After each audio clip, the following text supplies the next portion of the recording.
This is a problem because I can ask only you 4. So who knows very well tensor product of models over a ring? Please raise a hand. Okay. So who knows very well like tensor product of vector spaces? Are you comfortable with tensor product of vector spaces? Should I give definition? So who knows definition of tensor product of vector spaces? Okay, I will be slow. So let's start with the tensor product. You have vector space V W over K.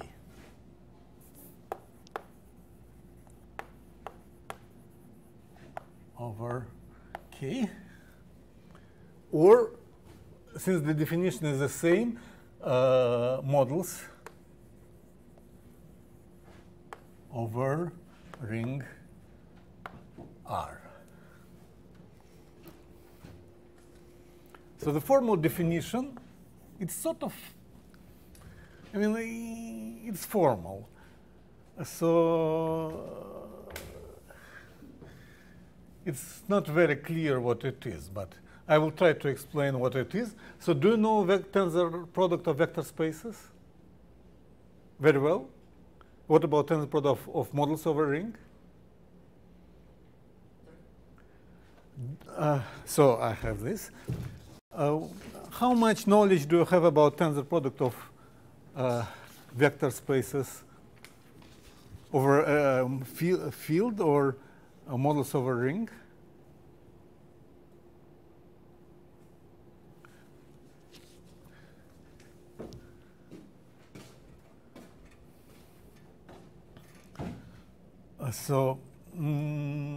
Okay, the formal definition is the following. You take, it's a vector space generated by symbols, which are numerated by pairs.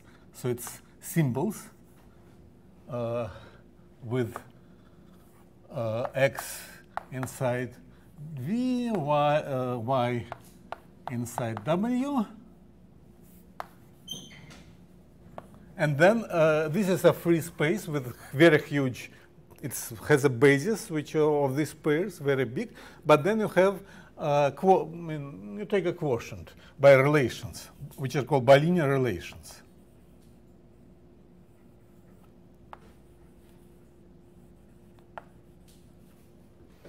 Okay, so this is, they're written there, R times M prime.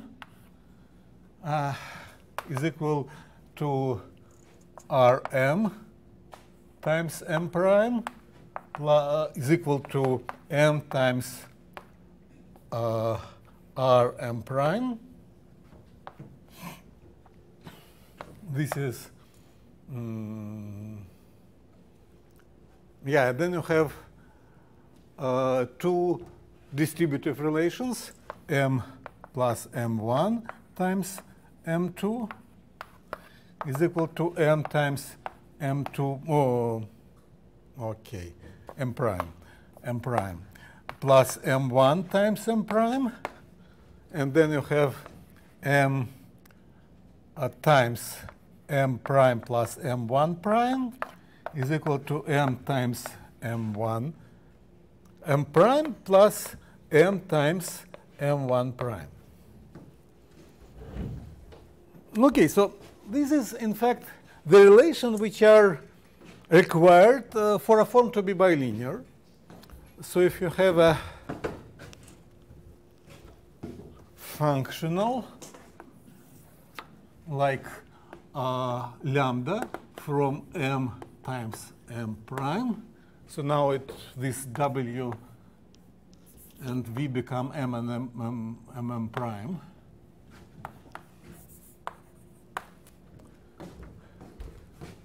With values in, say, K. So suppose they are vector spaces, M prime vector spaces.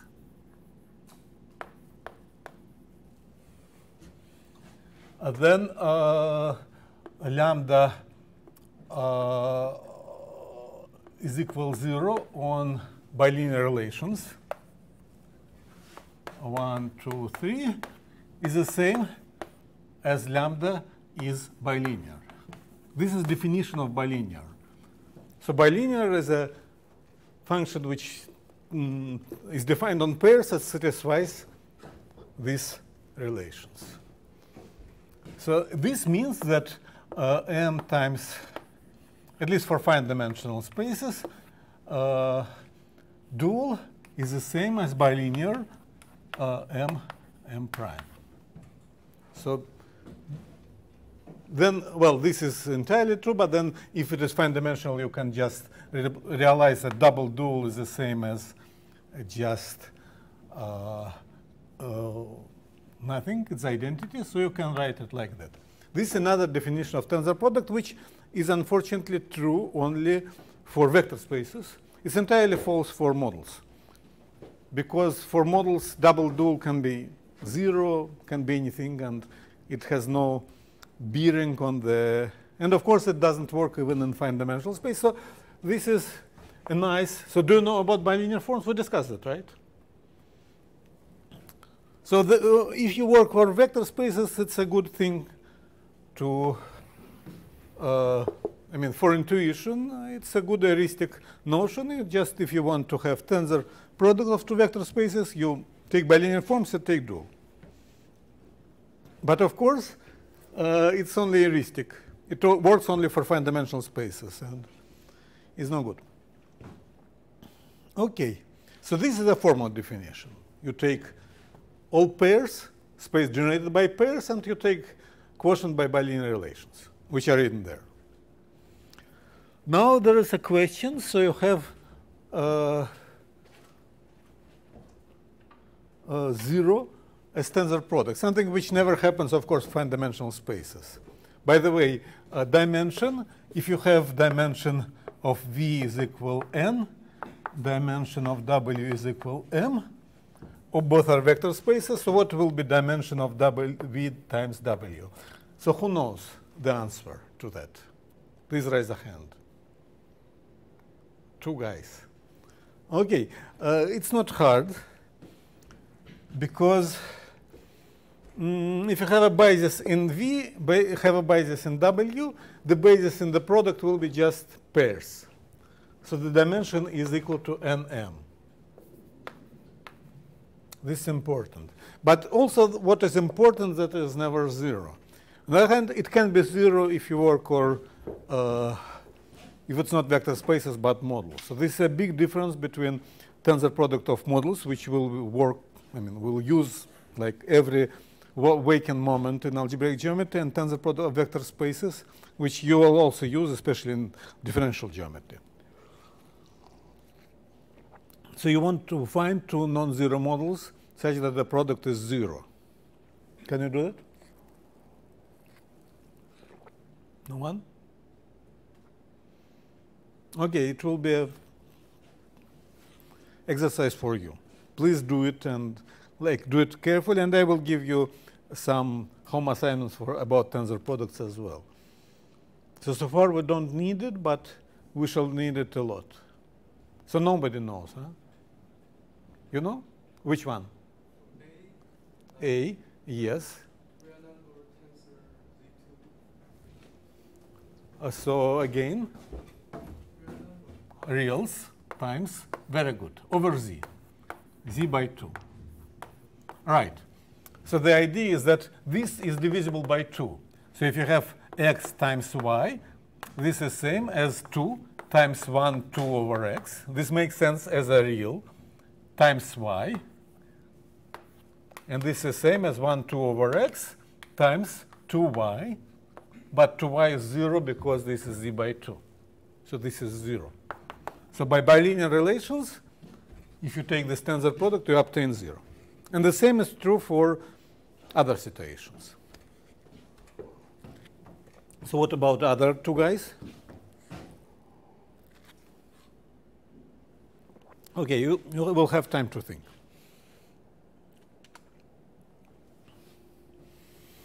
Now, bilinear maps. Well, I'm almost sure you know what is bilinear map, but I can write it formally. So, especially because we work over models. So we have is it M1 and M2, right? Or M1, M2, and M. 3 models. So M1, M2, M are R models. Models of a ring R.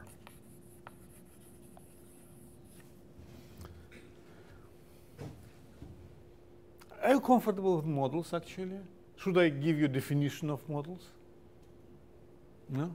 Okay. Good. You have bilinear map from M1 times M2 to M.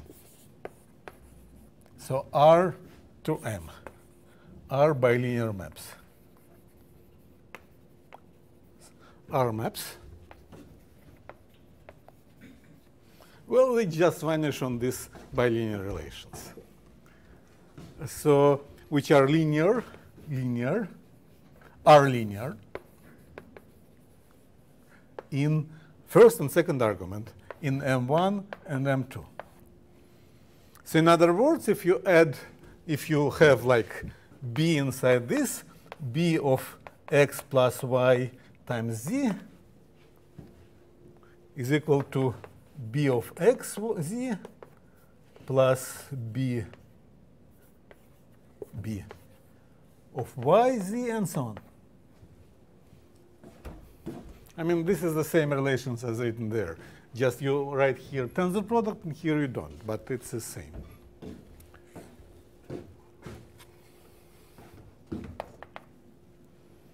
Am I clear?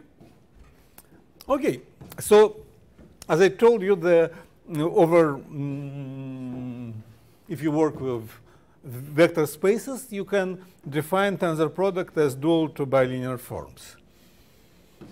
In here, there is this notion of universal property of tensor product, which is, I think, probably in a couple of slides I will give you a very categorical, very abstract version, but we don't need it because it's, I mean, you can have non-abstract version of it, just elementary. It's called universal property of tensor product. So universal property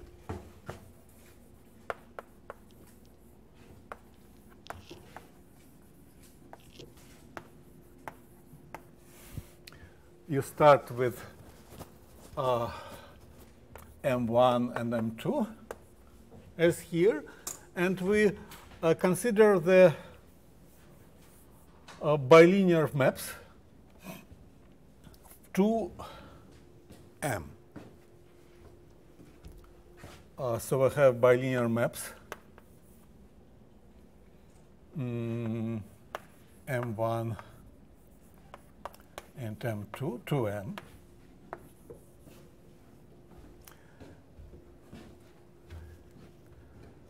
So each you have M1, M2. This is bilinear map to M. Each bilinear map can be uniquely extended to a map from tensor product. So how it is?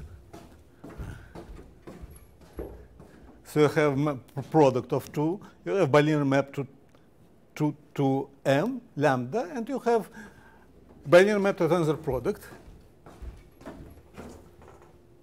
So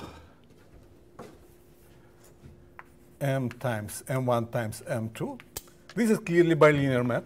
I mean, just you take two vectors and map them to the tensor product. Then you have 2M here. And you have, if you have for each lambda inside this space of bilinear maps, there exists a unique extension, unique map R, which makes this diagram commutative. So you have, for any pair of vectors, you can map them to tensor product. Then you can map tensor product to M. Or you can start with this pair of vectors and make them to M. This is sort of clear because this is, I mean, what is this space? This is a space of all pairs up to bilinear relations. So it's sort of, if you have a pair of vectors, you can map them to M bilinearly, or you can take them tensor product and map them by the same map to here. So R is equal to lambda on pairs. Of course, this space is generated by pairs. It is more than pairs because you can add pairs together. But it's, I mean, what is the elements are there? Just sum of pairs. Because the tensor product is generated by pairs. This is the basis in tensor product. Okay, good.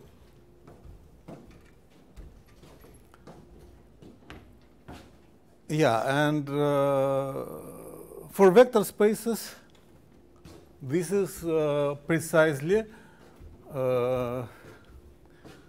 equivalence between bilinear maps and tensor and maps from tensor product to something. So it's we recover this way this isomorphism. This isomorphism actually, because we take maps from the product. Tensor product is the same as bilinear maps. Okay. This is abstract, and I'm not going to use it, but it sort of illustrates the benefits of tensor category, which can make everything abstract. Of course, this is not the purpose of tensor categories, but the idea was, due to Grothendieck, that if you say everything abstractly, then you can go to some other setups. For instance, Grothendieck invented what is called Galois category, which is categorical setup which describes equivalently field extensions for Galois theory and coverings for geometry. And then you can, if you do anything abstractly, this gives you some insight on how things work, because in fact, people sort of realize that Galois theory is the same as theory of coverings. This was known since Riemann, but still it takes some work. And with categories, everything becomes simpler, though it's more abstract. So definition, initial object in category C is an object X inside this set of objects, such that for each Y inside the object there exists a unique morphism, well, unique up to isomorphism. There exists a morphism from X to Y, unique up to isomorphism. Then, of course, if you have two such initial objects, you have a map from one of them to another, from X to X prime. You have, exists because if the X and X prime are initial, you have a map from here to there. You have a map from X prime to X. This gives you the composition is a map from X to X, which has to be unique up to isomorphism. So any map from X to X is an isomorphism. So this means that composition of these two maps from X to X prime, from X prime to X, which goes from X to X, and from X prime to X, and then X to X prime, these two compositions are isomorphism. So this means that this initial object is unique up to isomorphism. Okay, so examples are zero space for vector spaces, Z for rings with unit, and well, you have more. Like points for category of topological spaces, or a set of zero elements for sets, yeah, like empty set for sets, and so on. There is also final object, which is something which happens if you invert the arrows. Another strength of category theory is that you can always replace a category with opposite category where all arrows are opposite order. I mean, and this is also a category, and then you can replace all definitions. Okay, now you can use this universal property to define tensor product as initial object in certain category. So which will be this category? You have a maps, so the category C, M, M1, M2 is a pairs object M inside of C, R models. So it's a category in R models and bilinear map. M1, M2 to M. So this is objects, and morphisms are commutative diagrams. M1, M2 goes to, say, X.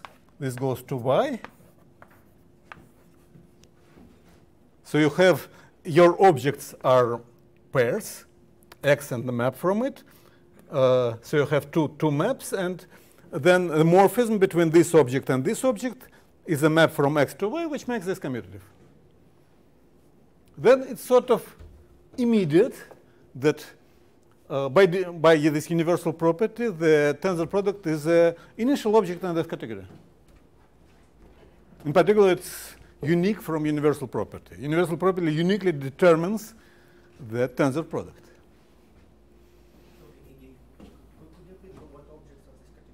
So objects are pairs, R model, and bilinear map.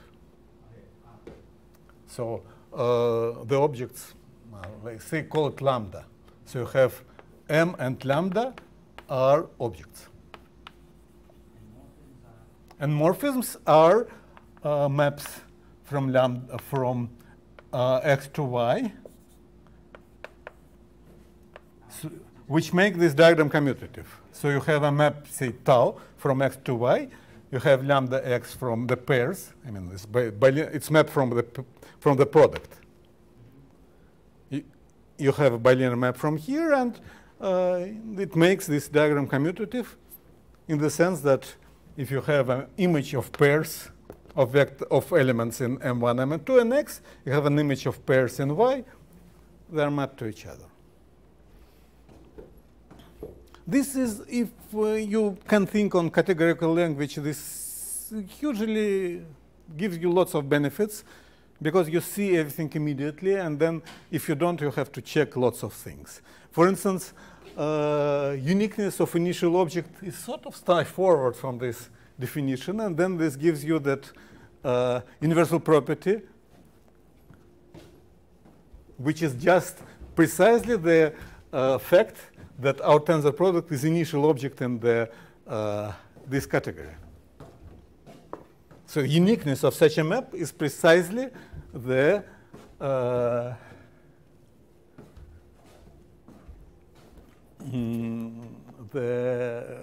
universal property.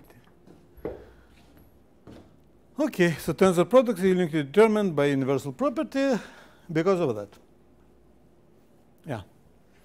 In fact, what is written here makes sense, better sense than what I told you. So unique. It's better to say unique and not unique up to isomorphism. Of course, you can translate from one to another, but what is written on the slides is probably better, at least for this application. Okay. So I'm going to give you some homological algebra, very small bit. So what I want to prove now is the following observation, that if you have an exact sequence of R models, so you have 0 goes to M1, goes to M2, goes to M3, goes to 0, exact sequence. I remind that exact sequence means that this is surjective, this is injective, and M2 quotient by M1 is M3. So then M1 times N goes to M2 times N, goes to M3 times N, goes to 0 is exact. In other words, that the tensor product is right exact.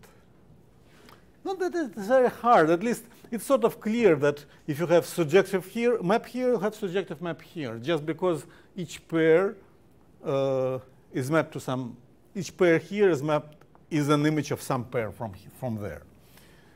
But exactness in that term would take some work. So there are several ways of doing it. I will do the sort of the most conceptual. It's not probably not the easiest, but at least the most, I mean, you don't need to do anything for this conceptual way. No computations. And you have to do lots of computations otherwise. I'm not sure, actually. I think ITM McDonald has the same proof as I do. So you can try to, if you are bored with what I'm telling you, just try to prove it yourself without using any high-tech mathematics. OK, so what I need to do now is to define internal home. Internal home. So you have M1 and M2 R models. Then you take the space of home, which is just a abelian group. But in fact, it is an R model. For the following reason, if you have lambda from M1 to M2, you have R lambda of A gives you R times lambda of A. You just take our morphism, you multiply it by element of a ring. This is sort of clear, should be sort of clear that it is a model, right? Should I, for whom it is clear? So is it clear to, not everybody is happy. So model is something where you can multiply by elements of a ring. For instance, model over vector field is vector space. It's sort of clear that space of homomorphism is a vector space, right? So it should be clear for models as well, for the same reason. So there is no difference on that level between the structure of R model and vector spaces. They're the same. OK. So they're related. The tensor product functor and the internal home functor, they're related a lot. And the idea is that to prove exactness of tensor product, it's easier to start with exactness of home. So claim 1.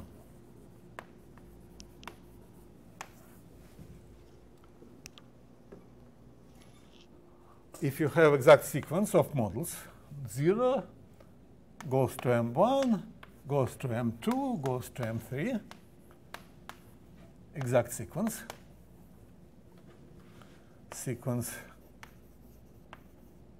of our models. And then you have another, N is another R model. And then the following sequence are exact. 0 goes to home from M3 to N. So home is inverts arrows. I mean, this kind of home inverts arrows.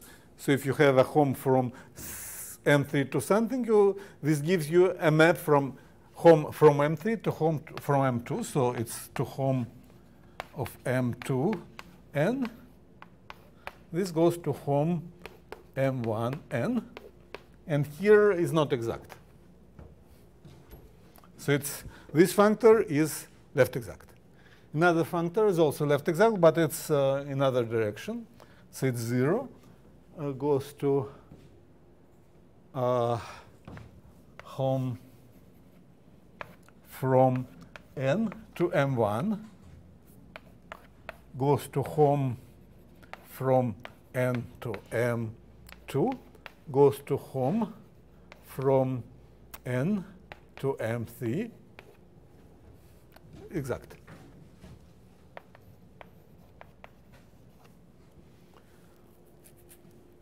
Okay, so proof is very easy. So if you have a homomorphism from m3 to n, which is non-zero, it gives you non-zero homomorphism from m2 to n, because m2 surjectively maps to m3. So if some elements from m3 goes to non-zero, its image from m2 goes to non-zero. So this is, and the same actually argument works here. So exactness in the first term is clear in both cases. So in the second case, okay, you have a map from m1 to something which is non-zero, sorry, from n to m1, which is non-zero. You embed m1 to m2. It gives you a non-zero map from n to m2.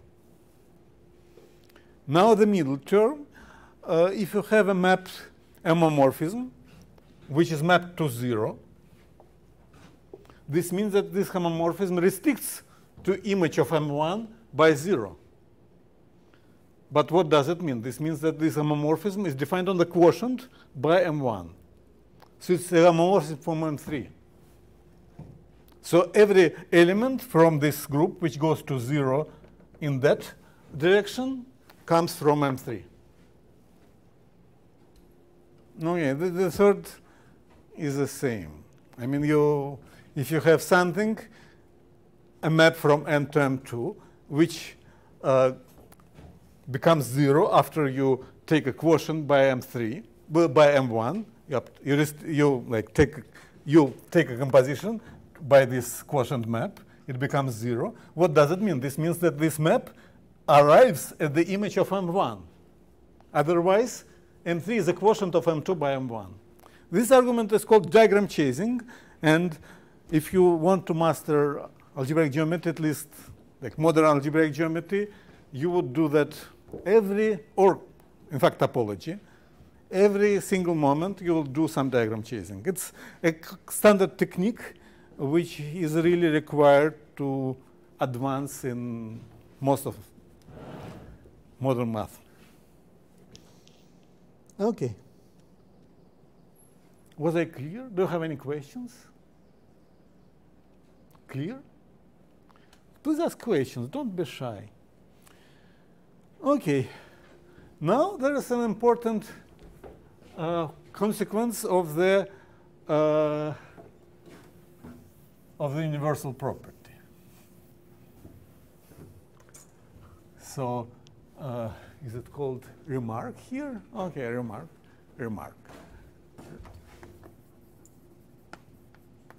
We take home from M1 to home from M2 to R. And I claim that this is the same as home of M1 times M2 to R.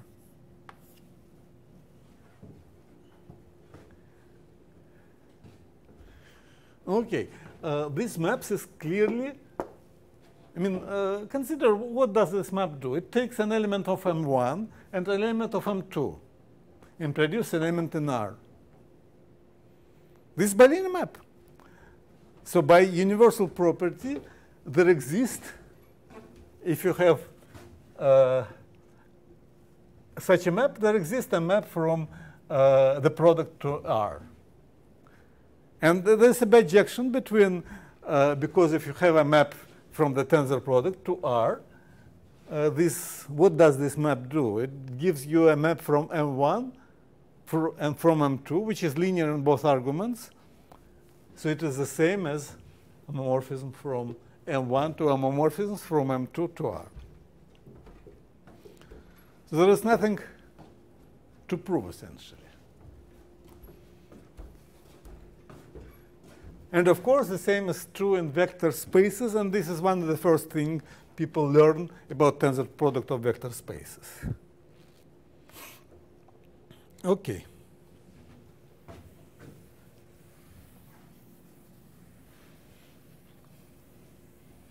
Now the idea is the following. Suppose that this is not exact.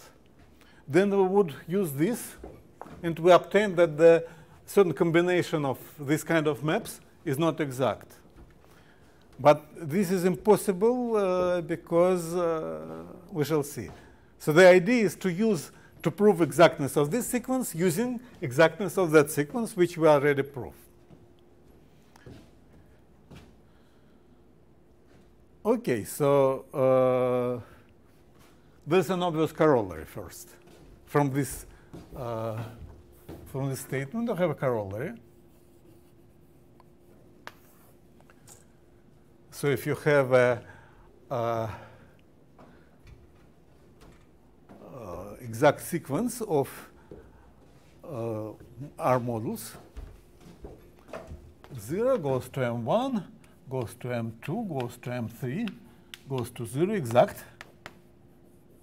And then you have N and N prime are both R models. Then you can multiply this exact sequence by N prime and map it to N. So home, 0 goes to home from M3 times N prime to N, goes to home from M2 times N prime to N, and this goes to home from M1 times N prime to N.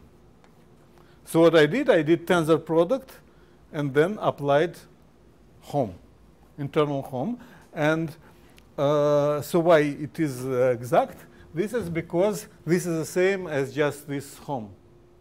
So we just applied the home functor twice. Well, of course, after the first application, you don't have exactness in the first term anymore, but it doesn't matter. So this is also true. You don't need actually this to be embedding for that to be true. I'm not going to prove it, but it's not hard. Sorry. Here. All right. Right. But actually, when no, sorry. Here. Right. So the proof never used that it is an embedding. You can easily check. So you first apply home. You obtain something which is exact. You second time apply home. You obtain something which is exact in precisely this side. So this is because of this isomorphism.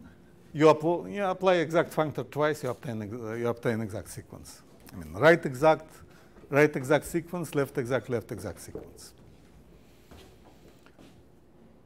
Okay. Am I clear? So the idea now how you prove the exactness of this of this sequence is to deduce it from exactness of that sequence. Because if it's not exact, this couldn't be exact. Questions? So let's do that. To do that, what we really should do, we should, I mean, this n is fixed. Probably I should put n prime here because m prime here. So n is fixed, but the choice of n prime is very free. I mean, you have lots of models. So we will choose appropriate n prime to deduce exactness of this sequence from exactness of that sequence. Questions? Comments? Okay. So we want to prove that if a sequence is exact, the sequence of Holmes is also exact. And so, no, sorry. If the sequence of Holmes is exact for each n, then it's exact. There is a notion of complex, which is just generalization of exact sequence.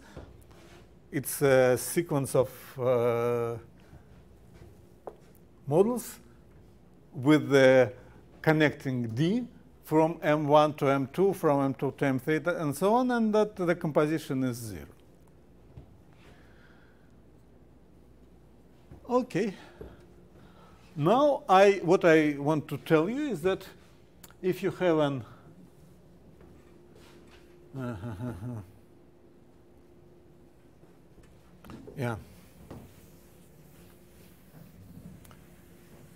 if you have a complex which becomes exact after applying this functor,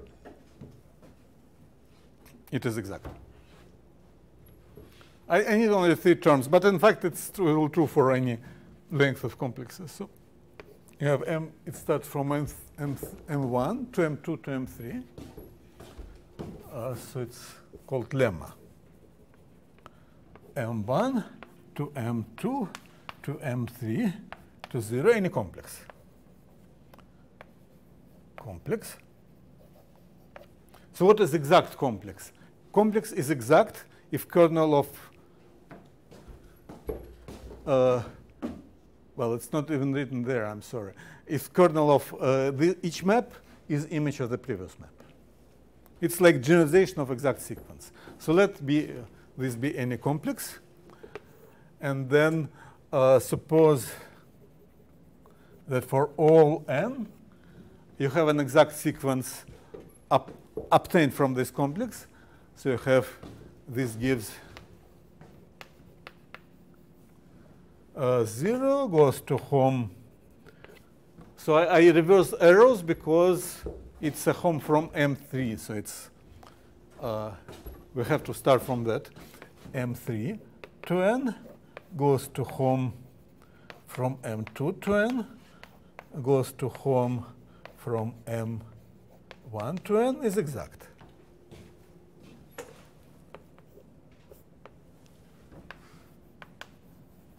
Then let's call this complex star.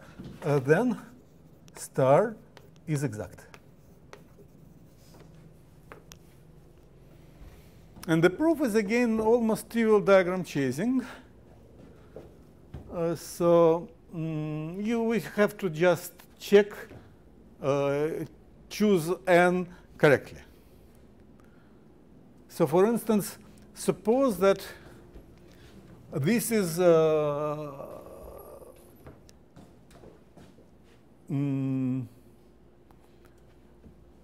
this is not surjective. Then we have to take n, which is a quotient of M3 by the image of M2. Okay, let me explain that in better detail. So they are called somehow. This is called, the first arrow is called mu, the second is rho. Mu and rho. So proof. Suppose that rho is not surjective.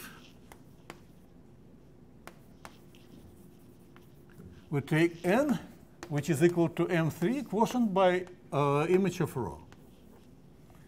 And then you have a natural map from M3, M2 to home from M2 to n, which goes to home from M3 to n. And here we take an identity, the quotient and identity map. So this composition is 0. But this is a non-zero map. So, sorry, it should be different because it's a map from M3. Yeah. So this map from here to here is not injective by construction, because n, and here we take we map it to n, and then we put identity. So we take a quotient of n3 by image of a row. It is n, and then put a map to n which is non-zero. This is a non-zero map because it's identity map. But then if you take composition of this map with row, it becomes 0 because, I mean, this is a quotient by image of. So this is non-injective, but it's by assumption is injective. So this is because this explains why a row is a surjective map. Okay, now we have to check to do the same with mu, and this is again clear. Instead of taking, we have to take so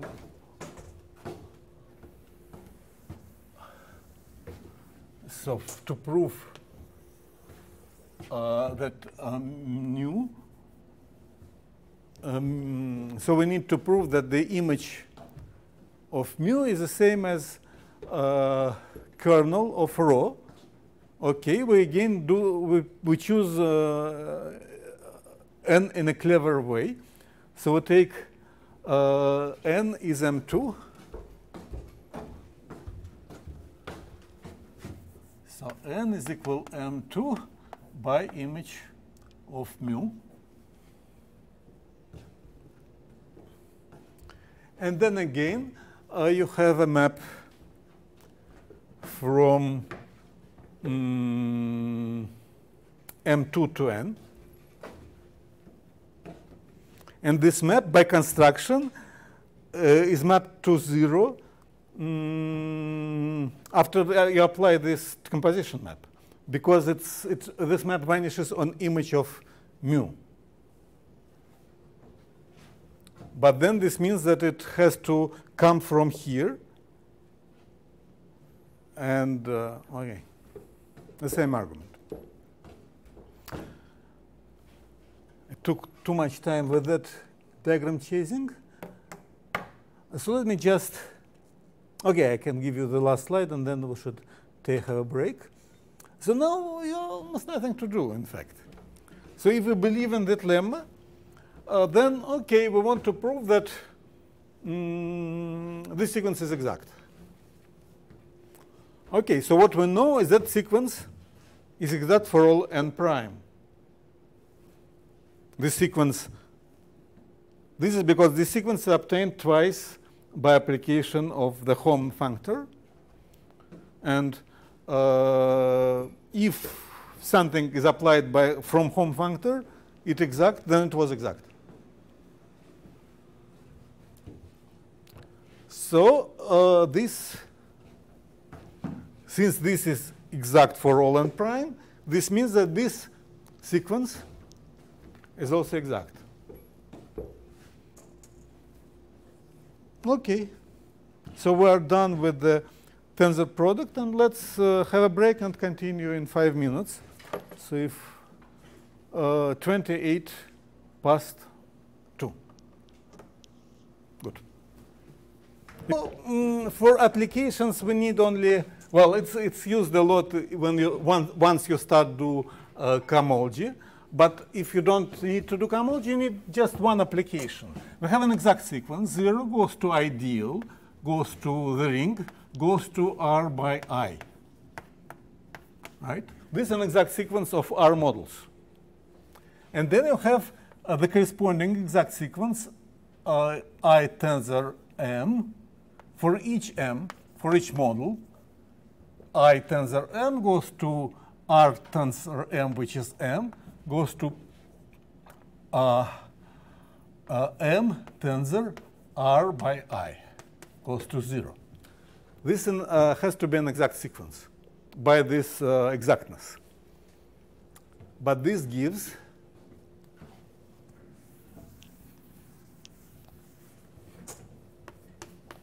we take M and take its quotient by IM. What is IM? It's just a product of, you take an element from ideal I, you take element from N, you multiply. And this would give you N times R by I. This is a very important formula. again, so what happens here? We take this exact sequence, multiply by m. We obtain exact sequence like that. And then the image of this becomes of a tensor m in m is the kernel of this map. This is this image. We take a quotient to obtain this tensor product over R, of course. Everything, all tensor products are over our ring R.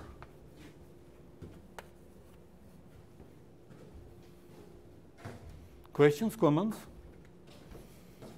So this is important observation.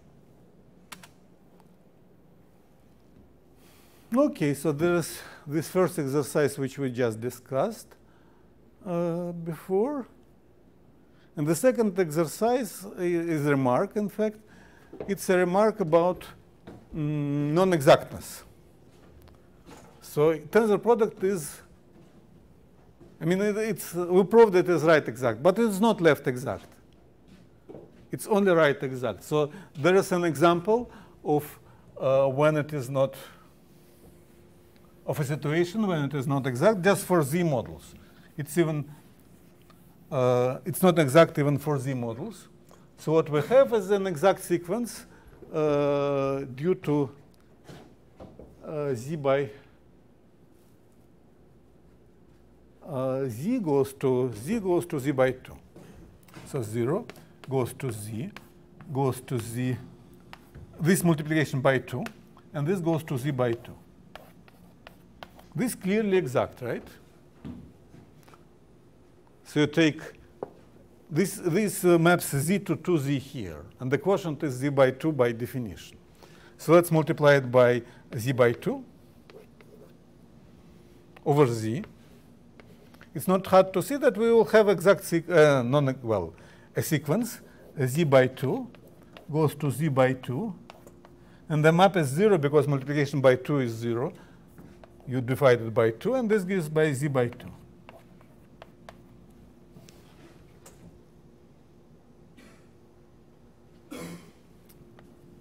So you see it's not exact in the first term. This map is 0. But it is exact. It's fine for the rest. This is surjective. This is injective. So the quotient by 0 is precisely the kernel. The kernel of this map is 0. So it's the image of the previous map. So this is an example of our theorem, which makes it slightly non-trivial because you lose exactness in the first term. Questions, comments? Okay. Now, why do we need it? Well, there are lots of reasons, but the main reason is geometric. So we discussed that we are interested in representation, in using the algebra, commutative algebra, to represent geometric quantities. Okay, so we are interested in the following constructions. You can take two varieties, x and y, and produce another variety, x times y. Well, it's not obvious that it is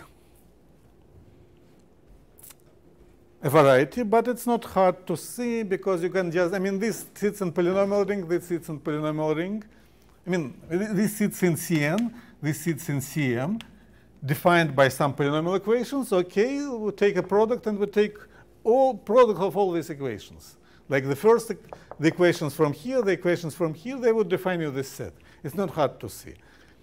But we want to describe geometrically. We have by Hilbert Nullstellensatz, we have an equivalence between rings and algebraic varieties.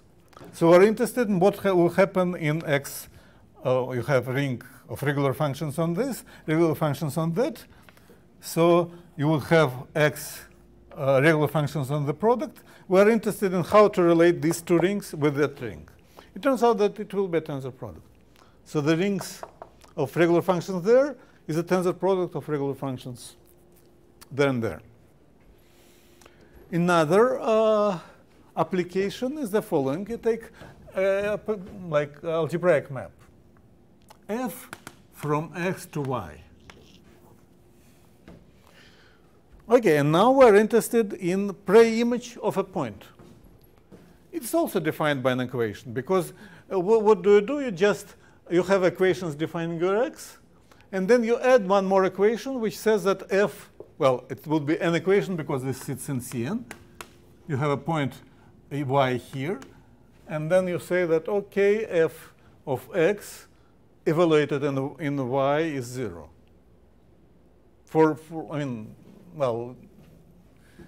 each function you have, for each coordinate, you have an extra equation defining you this preimage. So preimage of a point is an algebraic set. It gives you, so its equations which give this preimage are just equations for your map, essentially. Should I explain that, or is it clear? Anyone? So for whom it's completely clear? Yeah, to nobody. Okay, let me explain. It will be explained again, but I should be very slow, otherwise you will be lost. Okay, so you have a map from x to y, and then you have a point y inside this big Y with coordinates y1 dot yn. Okay. Now your map is given by a set of polynomials. So x belongs to C power n. And then f is, in fact, it's a polynomial map. It's not one, it's n polynomial maps. So f1 dot dot dot fn, they're polynomials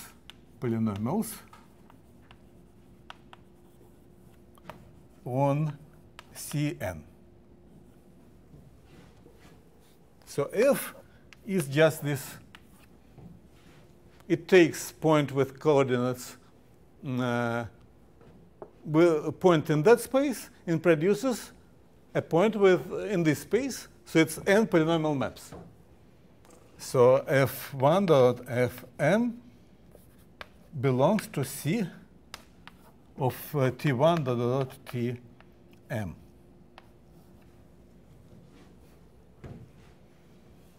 Okay. Now we want to add an extra condition. We had some x defined by ideal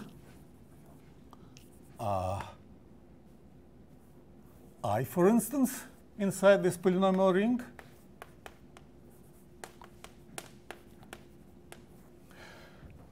And we want to have an extra condition which says that f of t1 dot tn is equal to y1 dot dot yn.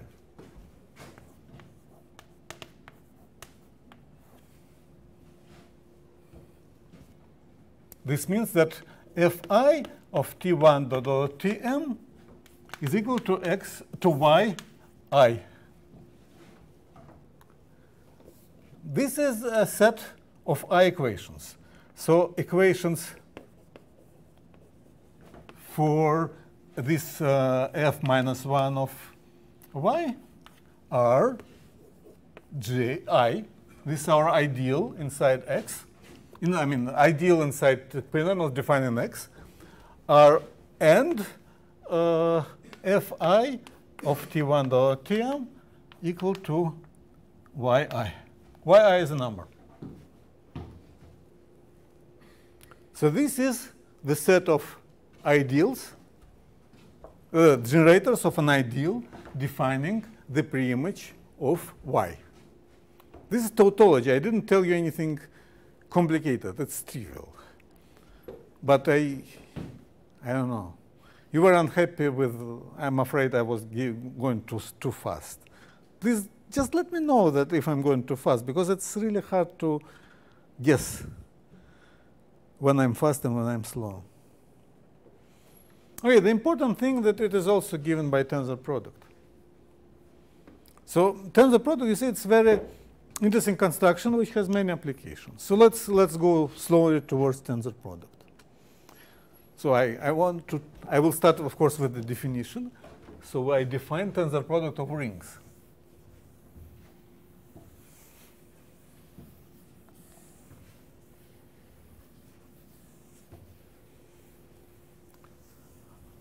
So suppose you have R. Well, you can define tensor product of rings over a field or over another ring. It will be, I mean, I would give you the most general definition because, so you have A, B rings, and then C is another ring, which acts, so a ring, and you have a homomorphism. Phi from C to A, and psi from C to B. And this A and B are C-models. With, if you have an element, say T inside C and A inside A, then T acts on A by the A goes to phi of T A. I mean, what is a model? Model is a group where you have a map from your ring to the homomorphism from your ring to an endomorphism of this group. So model, R model, R groups, just abelian groups with homomorphism from R to homomorphism from R group, say A, from A to itself. I mean, this is one of the definitions of the model over a ring. A model over a ring is a abelian group which is equipped with such a homomorphism. So here we have homomorphism from C to A, and A acts on itself. So this is an A model. Okay, and now let's define tensor product of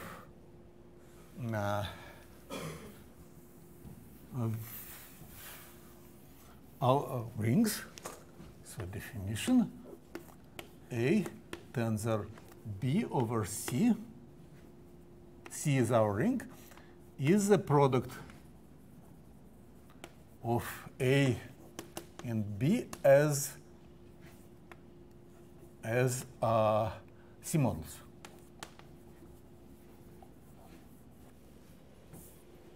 And then we have an extra, I mean, this is a model, but we want to multiply things. So with the product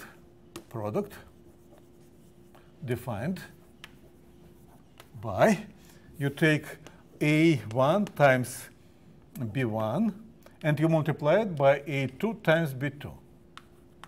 And this should give you A1, A2 times B1, B2. Why it is well defined? Well, it is bilinear map. And by universal property, every bilinear map gives you a map from a tensor product. So for each, you fix this A1 and B1, and you consider multiplication by this map as a bilinear map on the second, or the A2 and B2. So this is well defined. This clearly associative, what else? Distributive, and so on.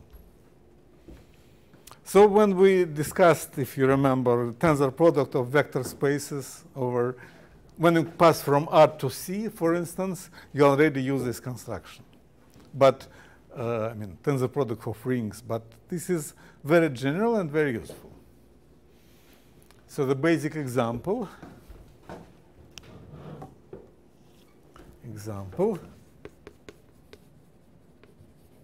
is, of course, polynomial ring. So if you have C of T1 dot Tn, and then you multiply tensor over C, with C of Z1 dot dot dot Zm.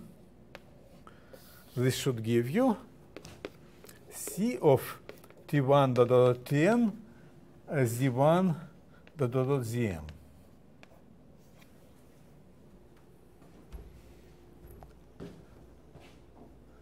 In this case, it's K. Wow. So let's start with K. And here it was N. Here you have K. Here you have N. Just for consistency.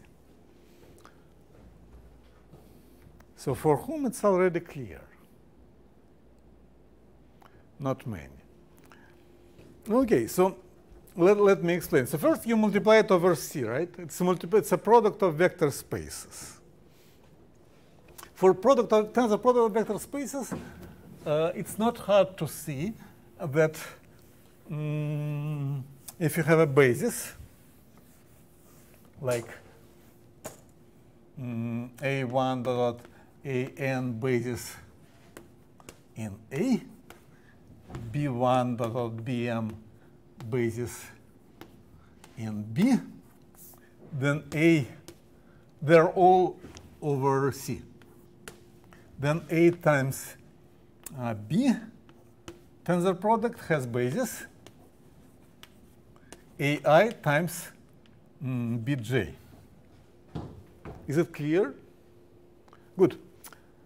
Now it's actually true for infinite bases. The same argument. Doesn't matter. It's finite, infinite. You don't care. It's the same. The bad things happens when you have things like functionals, because they can be non-zero and infinitely many. They're more than they're not infinite. Well, as long as you work with the simple things like sums, nothing changes. OK. Now we have a basis in polynomial space. So basis in C of T1 dot Tn is Tk is monomials, right? Every polynomial is sum of monomials. It's uniquely determined by the sum. It's a finite sum, so it's clearly monomials. So the same is true for another Z1 dot Zm. It's also monomials. This gives you a basis in the tensor product.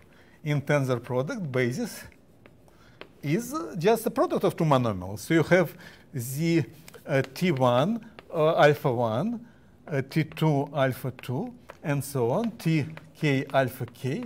And then you have the second monomial, Z1 beta 1 dot dot dot Zn beta n. This is the basis in the tensor product, but it's precisely monomials, right? This is why, if you have two polynomial rings, you multiply them, you obtain again a polynomial ring. Just you can multiply two polynomials, obtain a polynomial, and the basis is monomial. So this is an isomorphism of vector spaces, which is compatible with the tensor product. OK, another example is with the quotient by ideal. This is an important example, and this is actually why I spent so much time doing commutative algebra today.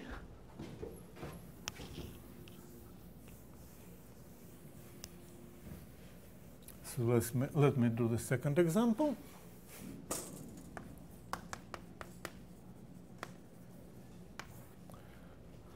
So you have,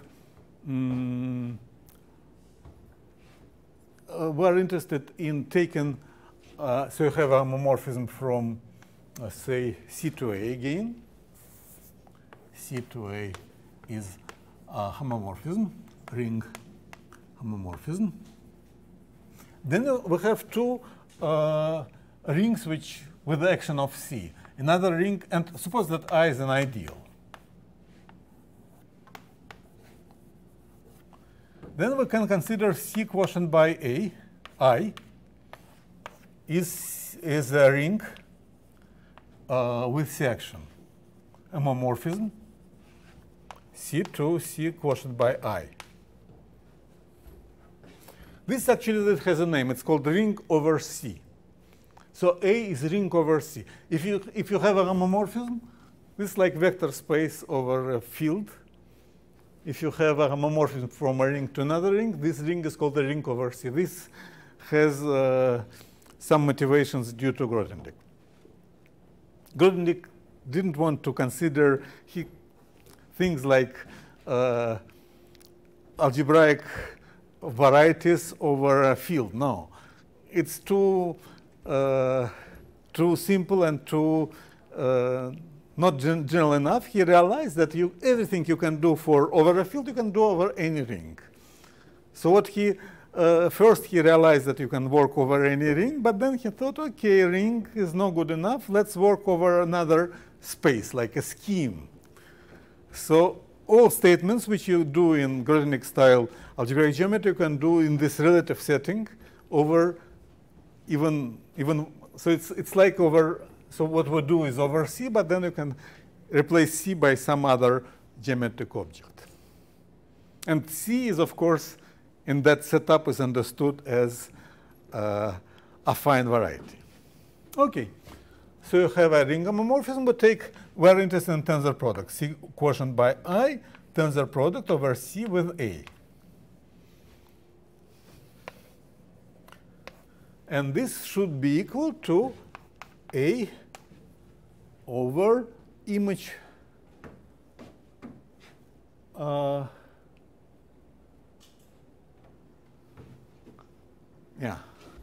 phi of ideal generated by this phi of I.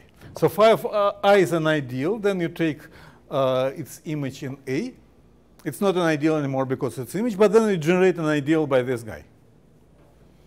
And the proof. Okay, you are interested there. We're doing just for models. So C quotient by I tensor A over C is the same by previous result that as A quotient by IA. This precisely this thing. This is something we proved today. Okay. There's another tautological statement, which we'll probably do and finish because we are out of time. And the statement is associativity of tensor product. It's the same as associativity of tensor product over, for vector spaces over field. So tensor product is associative if you have things like A. It's associative in very big generality. So here we have C. So we have like 2 rings over A, 2 rings over C, and 2 rings over C prime. But then B is over C prime as well. So you have D and B over C prime. A, B rings over C. B, D over C prime. Then you can take A over B, multiply it over C, C. Multiply that by B over D. This is multiplied over C prime. And then this tensor product, it has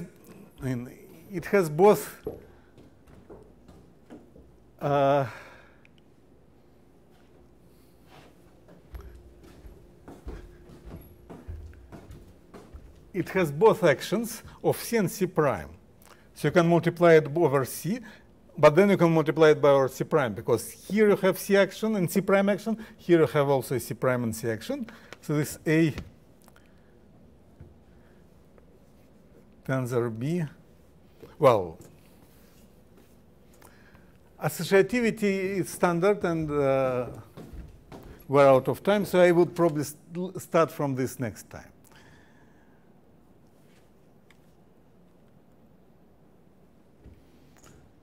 Yeah, and it's free. It's essentially the proof is tautological. So you check this at home, and I will start with the same place. So next time we shall have, I told you this funny things about tensor product. So tensor product of rings is used for this problem and for this problem, and I will explain that.